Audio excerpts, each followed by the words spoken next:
ગુજરાતના વિવિધ જિલ્લાઓમાં મંદિરોને નિશાન બનાવીને ચોરી કરનારા બે શખ્સોને ભાવનગર એલસીબીએ ઝડપી પાડીને રાજ્યભરમાં થયેલી 100થી વધુ મંદિર ચોરીના ગુનાઓનો ભેદ ઉકેલી દીધો છે। આરોપીઓ પાસેથી લાખો રૂપિયાનો મુદ્દામાલ પણ જપ્ત કરવામાં આવ્યો છે। ભાવનગર લોકલ ક્રાઇમ બ્રાન્ચની ટીમે મંદિર ચોરીના ગુનાઓની તપાસ દરમિયાન અમદાવાદના નરોડા વિસ્તારમાં રહેતા બે શખ્સોને ઝડપી પાડ્યા હતા। પોલીસ તપાસમાં સામે આવ્યું કે બંને આરોપીએ ભાવનગર, અમરેલી, અમદાવાદ, બોટાદ, સુરેન્દ્રનગર અને દેવભૂમિ દ્વારકા સહિત રાજ્યના અનેક જિલ્લાઓમાં 100થી વધુ મંદિરોને નિશાન બનાવ્યા હતા। આરોપીઓ પહેલા ભક્ત બનીને મંદિરમાં દર્શન કરવા જતા અને સ્થળની રેકી કરતા, ત્યારબાદ મોકો મળતા જ મંદિરના તાળા તોડીને મૂર્તિઓ પર દાગીના તેમજ દાનપેટીમાં રહેલી રકમની ચોરી કરીને ફરાર થઈ જતા પોલીસે બંને આરોપીઓ પાસેથી 5.83 લાખથી વધુનો મુદ્દામાલ જપ્ત કર્યો। હાલ બંને આરોપીઓને વધુ તપાસ માટે ધોળા પોલીસને સોંપવામાં આવ્યા છે। રાજ્યભરમાં મંદિરમાં થયેલી ચોરીના અનેક ગુનાઓનો ભેદ ઉકેલતા પોલીસને મોટી સફળતા મળી છે। હવે તપાસમાં વધુ ગુનાઓ અને અન્ય સંડોવાયેલા શખ્સોની વિગતો બહાર આવે તેવી શક્યતા છે। પોલીસ મહાનિરીક્ષક શ્રી ભાવનગર રેન્જ શ્રી આરવી અસારી સાહેબ નાઓ તથા પોલીસ અધિક્ષક શ્રી નીતેશ પાંડે સાહેબ નાઓની ભાવનગર જિલ્લાના લોકલ ક્રાઇમ બ્રાન્ચના police inspector Shri M Sarvaiya તથા police sub inspector Shri Zala Vadher નાઓને વણશોધ્યા મિલકત સંબંધી ગુનાઓ શોધી કાઢવા માટે સખત સૂચના આપવામાં આવેલી હતી।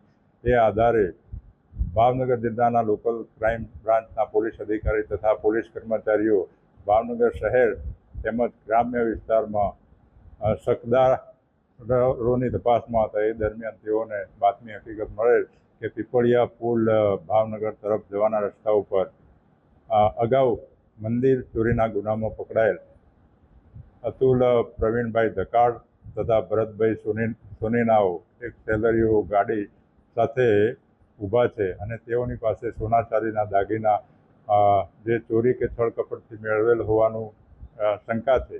એ આધારે ભાવનગર જિલ્લા પોલીસના જે એલસીબીના પોલીસ અધિકારી તેમજ પોલીસ કર્મચારીઓ દ્વારા જે બાતમીવાળી જગ્યાની તપાસ કરતા તેઓને આ બંને ઇસમો મળી આવેલા હતા અને તેઓની પાસે સોના ચાંદીના દાગીના મળી આવેલા હતા। તે બાબતે તેઓની પૂછપરછ કરતા તેઓ પાસે સોના ચાંદીના દાગીના બાબતે કોઈ બિલ કે આધારભૂત પુરાવા ન હતા, જેથી કરીને તે મિલકત શકમંદ તરીકે ગણી અને જમા લેવામાં આવેલી હતી અને ત્યારબાદ આ બંને ઇસમોની પૂછપરછ કરતા તેઓએ જણાવેલ કે ભાવનગર, બોટાદ, અમરેલી, અમદાવાદ રૂરલ, અમદાવાદ ગ્રામ્ય, સુરેન્દ્રનગર તેમજ બેટ દ્વારકા જિલ્લામાંથી લગભગ 100 જેટલા મંદિરોની ચોરી કરેલ હોવાની કબૂલાત કરવામાં આવેલી હતી અને તેઓ આ મંદિરોની ચોરી મંદિર બંધ હોય ત્યારે દર્શનના બહાને જઈ અને મંદિરના દરવાજાનું તાળું તોડી અને જે મૂર્તિ હોય એના ઉપર પહેરાવેલ દાગીનાની તેમજ દાનપેટી તોડી અને તેમાં જે પણ રોકડ રકમ હોય તેની ચોરી કરતા હતા।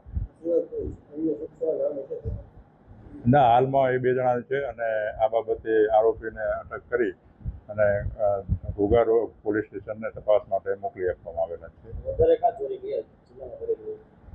આ બંને ઇસમો પૈકી જે અતુલભાઈ છે એને અગાઉ 16 જેટલા ગુનાઓમાં પકડાયેલા છે અને નંબર 2 આરોપી ભરતભાઈ સોની છે તે 15 જેટલા ગુજરાત રાજ્યના જિલ્લાઓમાં સંકળાયેલા છે।